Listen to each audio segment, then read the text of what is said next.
I'm worried that this video will get me banned. You will never hear this name in schools. Not because it's a secret, but because it is too horrific to teach. Thomas Thistlewood wasn't a king or a general. He was a British slave owner in Jamaica in the 18th century. And for 37 years, he wrote everything down. Every rape, every torture, every mutilation in detail. His diary is one of the most disturbing documents in British history. Thistlewood started as an overseer, a middleman of brutality. He later bought his own land, enslaved dozens of people, and never returned to England. But what makes Thistlewood different isn't what he did, it's that he wrote it all down. In his diary, Thistlewood recorded 3,800 instances of rape.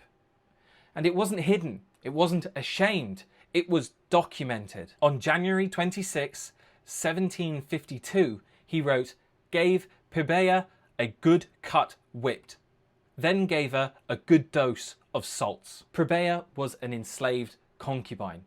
She had no way to refuse. Their so-called relationship is cited by some historians, but it is rape over decades. And then there were the punishments.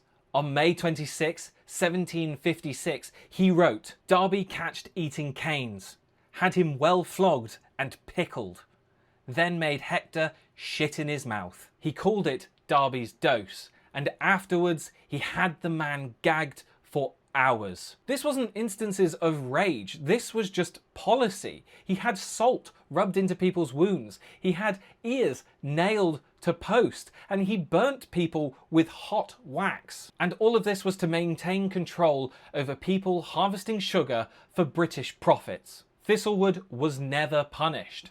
He was never shamed.